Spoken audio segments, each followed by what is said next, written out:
everyone, and welcome to today's video. I'm going to be doing an unpack with me. I recently came back from Portugal and Spain on a solo trip. It was incredible, and so I thought it might be a good idea to do an unpack with me. I recently did go through and wash all my clothes for this video, so that way I can have a good representation of what I packed and what I thought was a good idea, what I thought was a bad idea, and things that I wish that I had packed.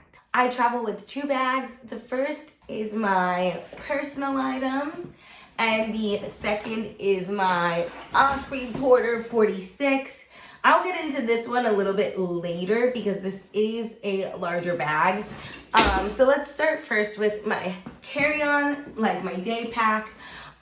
This bag I bought because it is an anti-theft backpack. I heard quite a bit about pickpocketing and I was very concerned about it. And this backpack is pretty unique because it doesn't have any zippers or pockets in the front outside of this zipper.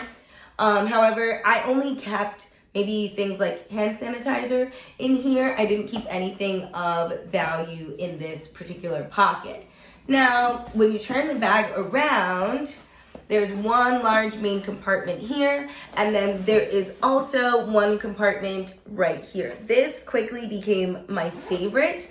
This compartment was nice to have for things like my wallet or a card or maybe any potential euros, because it's literally impossible to pickpocket this pocket because it's right next to my arm.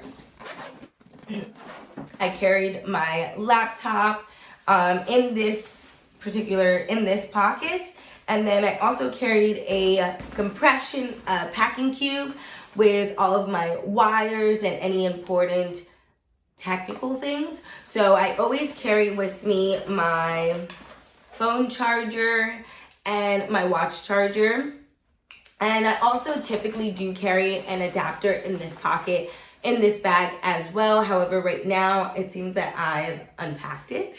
I also have my camera charger here. I also carry a charging case when I'm traveling. Now, I know that the cases are typically larger and bulky and not so comfortable, but I would rather carry a charging case with me when I travel rather than a portable charger. I have carried a portable charger in my previous trip to Europe, and I just found that it didn't suit my needs. One, it didn't carry enough charge on it. It was maybe half an iPhone battery life on there, and then also it's an additional cord that I had to carry with me. Whereas the charging case, if I chose to leave my day bag back in my accommodation, I still have the opportunity to charge the phone while I'm out and about, which is super important for things like navigation. And so for this trip, I decided to opt for a charging case rather than a portable charger for that reason. The next thing in my bag is my tripod and my camera. I am a photographer, so I like to take pictures of wherever I'm at, especially the architecture. I found that in Europe, the architecture is just so interesting to me, and sometimes I can never get quite the right photo, but when I do, it's amazing. The tripod is important for solo travelers. This is how I get great photos. I often get questions about it from friends and family when they find out that I'm a solo traveler. First question is usually 1, how do you keep yourself safe? And 2, how do you get great photos? And so this answers the second question of how I get great photos. I think I will make a video about safety tips for solo female travelers because I do get that question quite a bit. So stay tuned for that. So the next couple of things that I carry in my day bag are an eye mask for flights. It's nice to have this. Oh, and also for hostels as well. It's nice to have this in case somebody turns a light on a flight, or in a hostel, sometimes people turn the lights on and it creates a really bright situation. You can't sleep. So this eye mask is really nice because it comes down almost below my nose. You can still breathe with this mask on, but it's really, really great for blocking out light. And then on the same token, I also carry earplugs with me.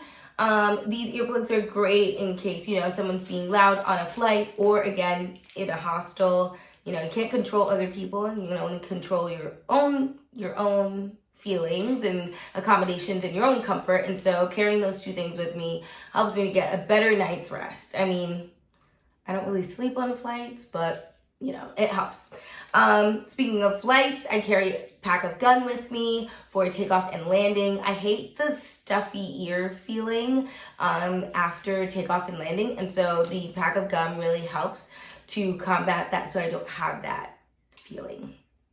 Now, the last thing that I have in my day bag is sunscreen. Now, I'm a big stickler on sunscreen. I think it's really important to take care of your skin while you're traveling. Especially this trip for me, going to Portugal and Spain, was a lot of beach time.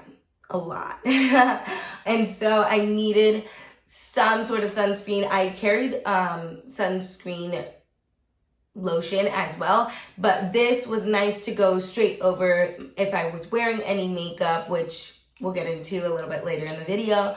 But if I was wearing any makeup, this is nice to just shake and spray on and just to get some more coverage. It is also 40 SPF, so that's decent in my opinion for just a touch-up. And that's everything in my day bag. So let's get straight into my luggage. My Osprey Porter 46. This is a very large bag. I know it does not look very big, especially being that it's a backpack. Usually people judge and assume that it's gonna be on the smaller side. Now, I wanted a backpack over a luggage for a couple of different reasons. One, because, well, it would be much easier to travel around in Europe, especially with a backpack rather than a luggage because of the cobblestone streets. And two, because it meant probably not having to check it in. This is the largest bag right now that fits on most carry-on US airlines. There are things get a little funky once you start incorporating European airlines, because in some of those airlines they have really strict dimensions in terms of what can be a carry-on and what cannot. And so I really tried my best to to avoid having to check this bag in. It only happened once, and that's because the airline actually made me weigh the bag, as opposed to most times, you know, the airlines just kind of check it with their eyes, and because it's a backpack, people just assume that it will fit the dimensions. So yes, I only had to check it once. I think the second time I had to check it was complimentary. It was just the airline being nice to check the bag, which honestly, I weighed it and it came out to about, I think it was about 15 kilos. Everything that I was carrying on this trip was about 17 kilos, which in pounds is about 37 pounds. So I was carrying quite a bit of weight on me. I carried this bag on my back and my day bag on my front, kind of like kangaroo style. And it worked very well when traveling, I must say. I was very happy to have this bag rather than a luggage. Trying to roll that over cobblestone streets just sounds like a mess. And so I was very happy to have this. This carried most of my clothing, toiletries, and some hostel specific items. I brought a TSA lock. This lock here was helpful for a couple of different things. One, it helped to obviously lock up my things when traveling, especially given the pickpocket situation. And two, it was also helpful in a hostel to lock up your items. Now, if you're not familiar with a hostel, hostels have lockers for people to store things like their luggage. Again, having a backpack was nice in that situation because there were some people who had luggages that were too large to fit into the lockers. And so with a backpack, it almost, for the most part, almost always fits. And so this lock helped me to just lock up some of my things. I do carry two of them. I carry one to lock up my hostel locker, and the second one is to lock up any zippers on my bag that might be carrying important information. So things like my passport or my money belt, I would always lock up. My toiletries bag here. This is actually a smaller one. I had two toiletry bags. One of them was in a clear TSA bag, which fair warning, anybody traveling to Europe, they make you pull everything, all of your toiletries out, all of the liquids. So I hope you have it in a clear bag. I had it in a clear bag and I still had some issues with that. And so just fair warning to follow any TSA rules because they are quite harsh about it, depending on where you are. This was one of my toiletry bags. Now, this carried most of things like my tinted moisturizer or my mascara and a makeup brush here. Now, I carried very, very minimalist things with me to Europe, and and in regards to my makeup, when it came to skincare, I brought everything with me, which is why I had 2 different bags. But for the makeup, I really went pretty light with it. And the most I went with was the tinted moisturizer. And the reason for that is because generally European women don't wear a whole lot of makeup. In fact, it is one of the telltale signs that women are American if they wear a lot of makeup. And so I was very, very conscious of this. I Googled about women's fashion, women's spring fashion, more specifically, in Europe, and that's how I tailored what I was going to bring. Now, what I wear on vacation is very important to me. I know that for some people it's not important, but for me personally, I think it's a part of vacation. I want to make sure that I look nice. I want to make sure that I don't look like a tourist and I don't stick out. All right, next, let's talk about some shoes. This was kind of a mix between city and beach because I was in a couple cities, but then I was also on a couple beaches in Europe. So I wanted shoes that would be able to transition very seamlessly. I brought 4 pairs of shoes with me. I think that was honestly perfect for a 2-week trip. Now, I definitely could have cut it down, but one of the pairs of shoes was just so cute. I couldn't leave it behind. Also, it was tiny. So, I mean, Anyways, I brought these pair of white sandals with me to Europe. I thought these were absolutely perfect. They are waterproof, so I could wear them to the beach. However, I also brought a pair of flip-flops. I wore these mostly in the city, and they paired very well with a lot of the outfits that I picked out. The next pair of shoes that I brought with me, I promised these were white, but being 2 weeks in Europe, things happen, and so they're not white anymore. But I brought a pair of white Vans, and these were perfect for the airport in case they make you take off your shoes and put them back on. These are easy to slip off. They're oddly really great walking shoes. Also, I feel like everyone in Europe right now is having like a white sneaker moment, and so these blended right in. The next pair of shoes that I brought with me were these cute rhinestone sandals. These are not really walking shoes. They are pretty comfortable, but I think they have air in them. So they are a little bit loud when you step because the air comes out of the shoe and then it goes back in. It's very interesting. They are comfortable, but they're not very good walking shoes. And so I wore these on days that I knew I wouldn't be walking as much. However, when you're in Europe, well, at least for me, I wanted to see absolutely everything. And so I was easily doing over 20,000 steps a day, just going to different sites. So I wore these on days that I knew I was going maybe 10,000 steps instead. And they worked out pretty well. The last pair of shoes that I wore were these flip-flops. They were very, very cute on the beach. And also they worked very well as hostel shower shoes. Now, again, if you're not accustomed to hostel and backpacking travel life, in hostels, the showers are typically cleaned quite frequently. However, I prefer to wear shoes, and I would recommend that if you have never stayed in a hostel, that you also wear a pair of shoes while you're showering. And so these worked very well to beach and shower. And so did the first pair of white shoes that I showed you as well. I could wear those in the shower, being that they were waterproof.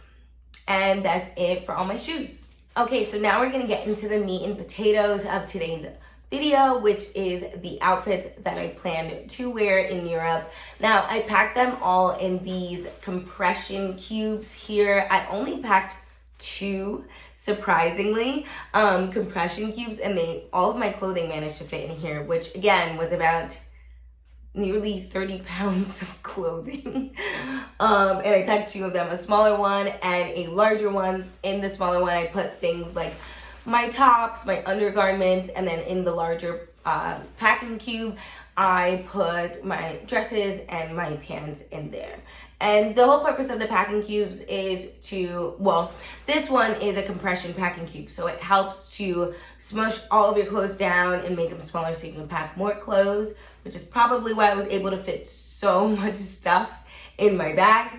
And then the second reason is also just to keep yourself organized. When staying in a hostel, as I mentioned earlier, most of your stuff is going to go in a locker. And so it's very easy to become disorganized in a locker. So the packing cube or the compression cube, whichever you choose, is super helpful. I also did pack a laundry bag. It was just a regular packing cube. Back again. So this is now the following day. Unfortunately, I couldn't film everything all in one day, but that's what happens. It's life.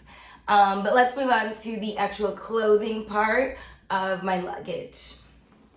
All right, so the first thing I'm going to talk about is my microfiber towel here. I used a smaller one and a larger one. Hold on. While I was living in a hostel. Now, hostel living, they don't offer towels. Now, there are towels available for rent. To me, that's just silly. Might as well just purchase your own towel at that point and carry it around with you, because the towel prices, I don't really remember the towel prices, to be honest, but it's just easier if you have your own microfiber towel. They dry fairly quickly, and so as long as you just leave it out while you're exploring during the day, just hang it up on a hanger. This one has a little hook here. They usually dry by the time you get back. So I brought a face towel for during the day if I was gonna wake up, wash my face in the morning. And then this, of course, was my body towel. And then I brought an additional towel here. This was my beach towel because this vacation, it's got sea turtles on it. Gotta love a sea turtle, you know? This vacation was a mixture of both city views, exploring, and also some beach time. So having microfiber towel was nice, specifically for the beach because the sand didn't get all over it. Roll your clothes rather than to fold them. I found that when I put them in the packing cube rolled up, that saves quite a bit of space and allows for me to, pack more clothes, which is